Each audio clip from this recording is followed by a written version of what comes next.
So in a previous video, I sat here and complained about the lack of ability to plug up your ATEM Mini to a computer to then live stream and use that same USB-C port in order to record. And a lot of people left comments about how I didn't really offer a solution up. A couple of people left in the comments actual solutions. So we're going to go over two of those comments today. Someone suggested we use the Blackmagic ATEM streaming bridge. And I thought that was a really good idea. And then this showed up Monday.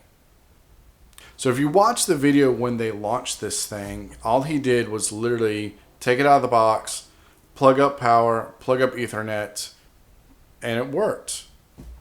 If when you get this, it's not so easy.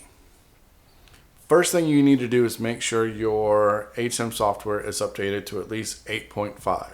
Mine is, as you can tell, 8.5.2.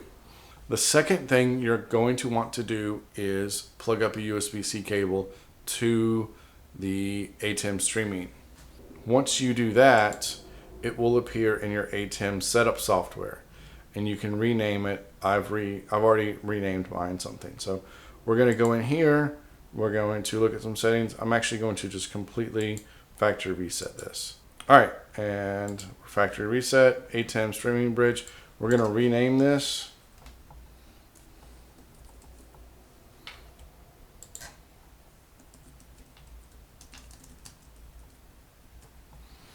Okay, and we can go in and set up all of our IP settings. This is going to be using a Cat5 cable, so IP settings are very important, as well as security, which we'll get into in a second.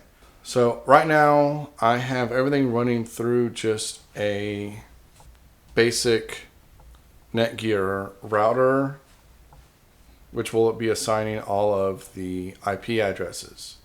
So I don't mind doing HDCP, just let the router sort everything out.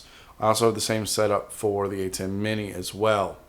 So IP address, normal stuff, proxy DNS if you want to do that. And so for streaming service, you can do local without a key, local with a key, or the internet. First, we're going to do local without a key.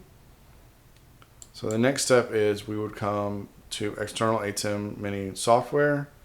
We set up the platform name. It gives it a server ID, which is going to be just for local internet. We set our recording standards or our streaming standards, and then we're going to save this. And as you can tell, I've already done this a couple of times. So bridge to the future, save. And we're going to save all these settings. Next, we're going to go over to our Mini Pro. We're going to launch it. Okay.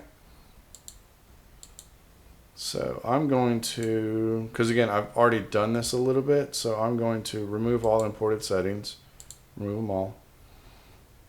And now I'm going to load some settings. So to load some settings, I just go to my desktop. And then that one, bridge to the future. So now on the front of this guy, all we're going to do on our Pro is hit the on air button. You notice all the lights start up and then signal comes through. And there we go. We're set up. We are streaming to another source. And so how does this fit back into the problem I was having? Well, as you can see, I've got a Blackmagic Video Assist plugged into this. I can record on the Blackmagic Video Assist, and now I'm recording locally my output.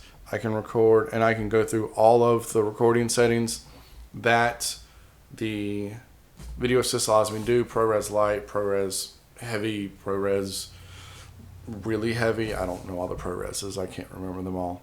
Let's jump back as to the why. Like, why are we using this? Well, I still have a record, which is what the ATEM streaming deck is providing me. I have my multi-view, so I haven't lost that, and I'm plugging it up to my computer so I can send it to Zoom, vMix, OBS, whatever you like. I'm covered. I'm done. It costs $245, and 5 minutes to set up. So now let's look at the other option. You do realize you can very simply install Nginx, make it an RTMP server, and stream from ATEM Mini Pro to VLC on your computer. You can then record the stream directly from VLC, the convert option, or you can save the file as a VLC playlist and use it in the OBS as a VLC source. It doesn't take much CPU power if you're using VLC to record because it's literally just dumping an already encoded H.264 stream to your disk. I understood all of the words you just said. I have no idea what you're talking about. So essentially, we're going to use one piece of software to capture the stream just like the ATEM streaming bridge is to another piece of software, which is then going to drop it to another piece of software, and then which is OBS. I'm assuming vMix will do the same thing. And then we can do all of our graphics and lower thirds and all of that stuff, and then use this software to beam it out to the internet. 1, 2, 3 pieces of software. It just seems like hold on. Very simply.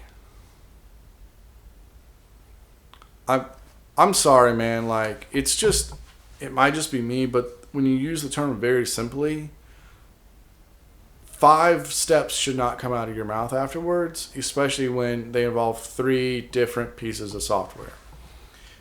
And if we go and we look at the Nginx that you're talking about, it's a paid for software. You get a free trial, but then you have to pay, and you have to pay. You can pay hourly or annually. And I'm on their site right now. I don't see prices. I see a lot of buttons that say contact sales or request a free trial. And yeah, I love vMix. You have to pay for vMix. They have numbers on their website as to how much vMix costs. And you don't request a trial. You download the software and try it. Like, yes, this is a reverse proxy server software, which, again, I'm an idiot. I have no idea what that means. I can probably figure out because I know what the words reverse and proxy and server mean, but like, I don't know, man. Like, you're running 3 softwares on your computer just to record it, let alone then capture it properly and send it out, where I'm using one cable to pump it into my computer, and then I can send it to OBS, vMix, directly connect it to Zoom, whatever. I got one cable. The pro's doing the heavy lifting. I got another cable to another box. It does the, converting, same thing. And I've got, so yes, I am, let's be truly honest about this. This is $245. My video assist is an extra like $500-$600. So I've got a decent amount of money tied up in these 2 products right now that I'm saying is a magical solution. So $245 plus 6, it's $850. I'm tying up $850 more dollars, and the Pro itself only cost $595. So I got $1,000 on this desk that doesn't include the computer I'm using. But I have no idea how much the software costs. I can't tell you how much the software costs because it's not written on their website. So you can pick your poison. Personally, I'm going to go this way. Once you get it there, you can record it however way you want to. If you have an old Key Pro lying around, plug it into the Key Pro, hit record. If you've got HyperDeck Studio, plug it into the HyperDeck Studio and hit record. I just happen to own a couple of video assists because they're small and useful. And that's what I'll record on. And I can see there is a delay. It depends on what you're doing, as always. But I've read the comments. I liked a couple of them. I spent my own money to get one of the alternatives, which I really, really do think works well. One of the other ones, like, if that works for you, do it. Like, if someone read that comment or sees this video and you want to go look for that and that's going to work for you, absolutely do that thing. In the world I'm living in, the shows I do, I don't think that's as streamlined of an option as I would want to put out. So thank you for the comment. Please like, if you, speaking of comments, if you like this video, drop a comment in it. Tell me that this software is super easy and actually extremely affordable. They charge you I don't know, half a penny a minute for the time you use it type thing, you know, or it's $10 for the year. I don't know.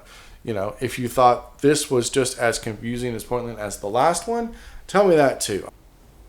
So once again, thanks for watching. I'm Redbeard, and this is what I do. Now I gotta take all this down and, you know, start editing.